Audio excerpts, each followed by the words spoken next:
உண்மையை சொல்ல வேண்டிய நேரம். முதல் நேர பாடம் முடிந்தது.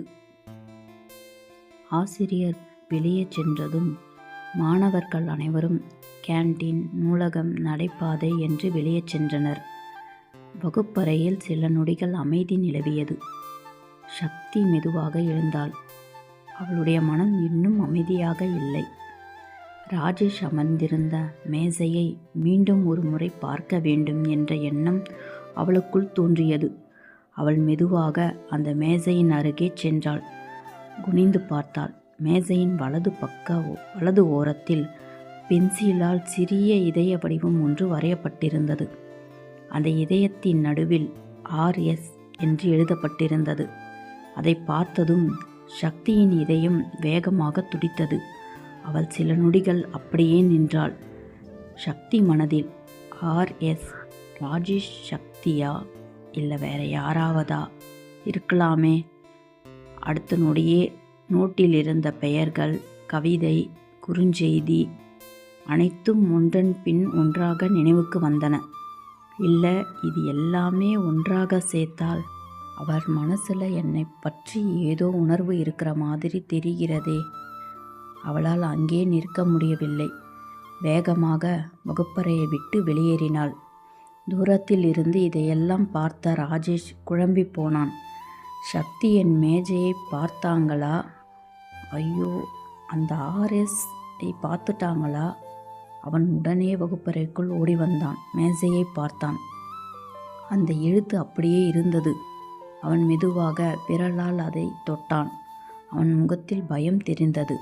அவங்க இதை படிச்சிருந்தா என்ன நினைச்சிருப்பாங்க?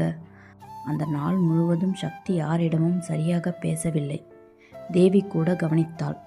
தேவி, ஏண்டி இன்று ரொம்ப அமைதியாக இருக்க?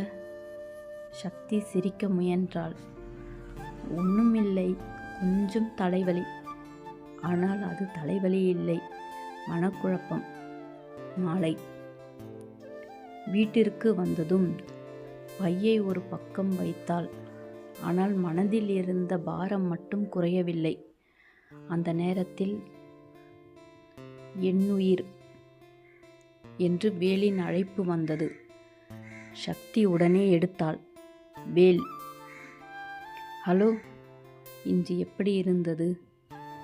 சக்தி மெதுவாக வேல் என்று அழைத்த உடனேயே அவளுடைய குரல் மாறியது. வேல், என்னாச்சு? சக்தி அன்று நடந்த அனைத்தையும் ஆரம்பத்திலிருந்து சொன்னாள். மேசையில் இருந்த RS, அதை பார்த்ததும் ஏற்பட்ட குழப்பம், ராஜேஷின் பார்வை, அவன் அமைதி, எல்லாவற்றையும் ஒன்றும் மறைக்காமல் கூறினாள். வேல் அமைதியாக கேட்டுக்கொண்டே இருந்தான். சில வினாடிகள் அமைதி. பிறகு வேல், சக்தி, நாளைக்கு நான் கல்லூரிக்கு வரேன். சக்தி அதிர்ச்சி அடைந்தாள். எதுக்கு? ராஜேஷ் கிட்ட பேசணும்.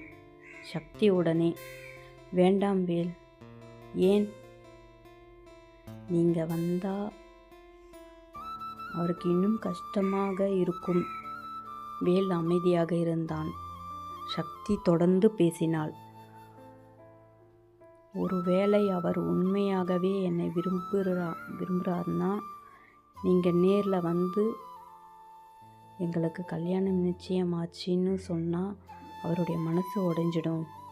வேல் மெதுவாக, ஆனால் உண்மையை மறைக்க முடியாது. சக்தி தலையை அசைத்தாள். ஆமாம், உண்மையை சொல்லணும். ஆனால் அதை நான் தான் சொல்லணும். அவரை அவமானப்படுத்தாமல் அவருடைய மனசை மதித்து அவருக்கு புரியும்படி பேசணும். வேல் அமைதியாக கேட்டான். சக்தி தொடர்ந்தாள். வேல், ஒரு விஷயம் ஆரம்பத்திலேயே தெரிஞ்சா கொஞ்சம் நேரம்தான் வலிக்கும்.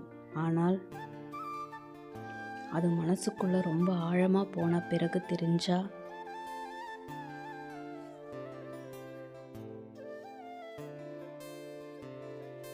அந்த வலியை தாங்கவே முடியாது. அதனால் இப்பவே அவருக்கு உண்மையை சொல்லணும். வேல் பெருமூச்சு விட்டான். நீ சொல்கிறது சரிதான். நாளைக்கு அவர்கிட்ட அமைதியாக பேசு. நம்ம நிச்சயதார்த்தம் முடிவு ஆயிடுச்சு. என் குடும்பமும் உன் குடும்பமும் சம்மதிச்சாச்சு. அதை அவருக்கு புரிய வை. அவரை காயப்படுத்துகிற மாதிரி பேசாத. ஆனால் தவறான நம்பிக்கையோடு இருக்கவும் விடாத. சக்தியின் கண்கள் கலங்கின. எனக்கு அவரை பார்த்தா பாவமாக இருக்கு வேல். என்னால் யாரையும் கஷ்டப்படுத்த முடியாது. வேல் மெதுவாக சிரித்தான். அதனால தான் நான் உன்னை காதலிக்கிறேன். நீ நல்ல மனசு. ஆனால் உண்மையை சொல்கிறது கூட ஒரு அன்பு தான். இன்று வலிக்கும், நாளைக்கு புரியும். சக்தி அமைதியாக, சரி, நாளைக்கு அவர்கிட்ட பேசுகிறேன் என்று கூறினாள். அழைப்பு முடிந்தது. அதே நேரத்தில் ராஜேஷ் தனது அறையில் அமர்ந்து சக்தி அனுப்பியிருந்த அந்த எமோஜியை மீண்டும் பார்த்து கொண்டிருந்தான். அவன் மனதில் இன்னும் நம்பிக்கை.